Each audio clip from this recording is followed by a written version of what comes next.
Do you swear or affirm the statements that you're about to make today will be the truth, the whole truth, and nothing but the truth? I do. Thank you.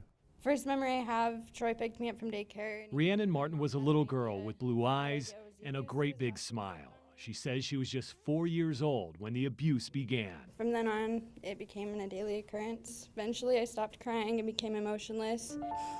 He literally stole who I was from me. I trusted him because he was my dad, I guess. The abuser was her stepdad, Michael Troy Hughes. Her mom, Jennifer, says she had no idea. And he convinced her nobody loved her. He told her I wanted him to do it. So for her entire life, she believed that I was in on it. After 10 long years of abuse, Rhiannon finally told someone. Hughes was arrested and convicted. A judge sentenced him to 4 years to life in prison.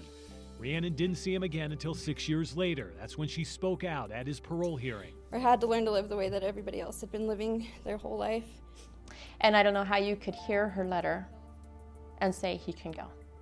I don't know how you can hear what she's been through and say it's okay. At this point, I'm not going to recommend that The hearing officer said that he would not recommend Hughes be released on parole. that you remain incarcerated. And at the very minimum, he would stay in prison for 8 more years. I thought, you know what? I can die now. If something happened to me, I got justice for my kid. We saw it happen. But a few weeks later, the official word came. Michael Troy Hughes would soon get out of prison. The recommendation of a hearing officer is not a decision.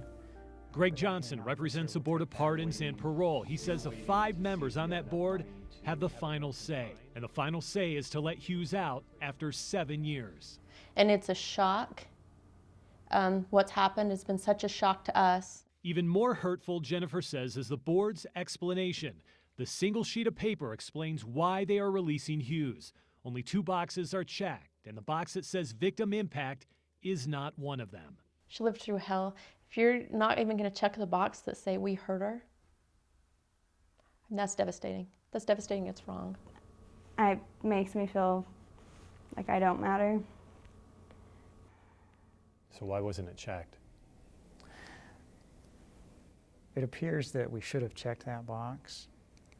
The rationale form is something we know needs to be improved.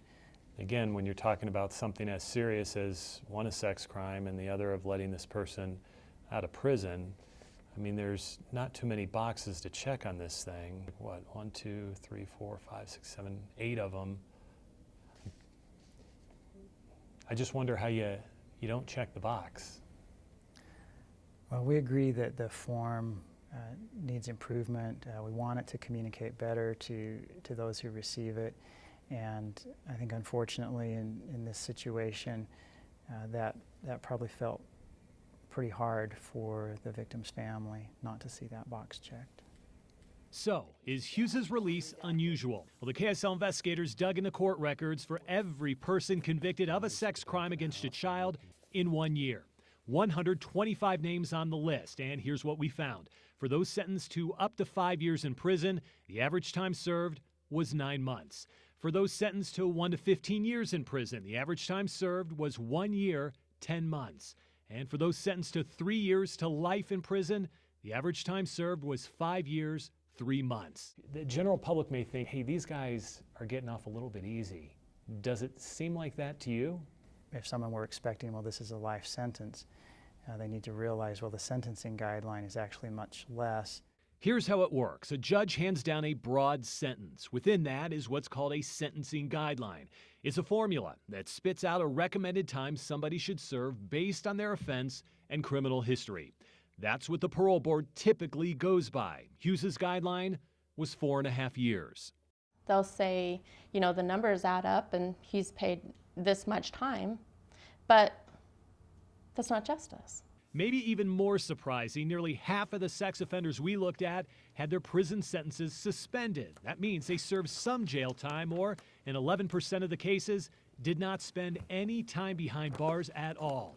One of those we uncovered was Jason Bradley Garner. He was convicted in 2006 for attempted sex abuse of a child and then sentenced up to 5 years in prison. But it was suspended. Garner received probation only.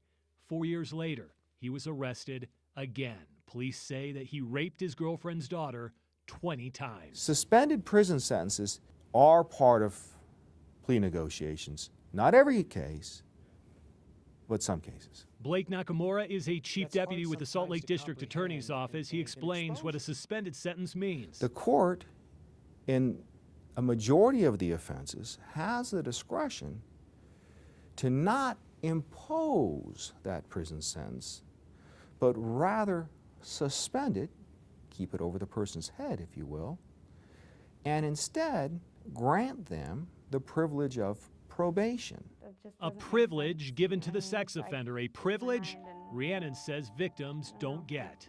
It's never gonna stop being in my head. I can't get rid of it.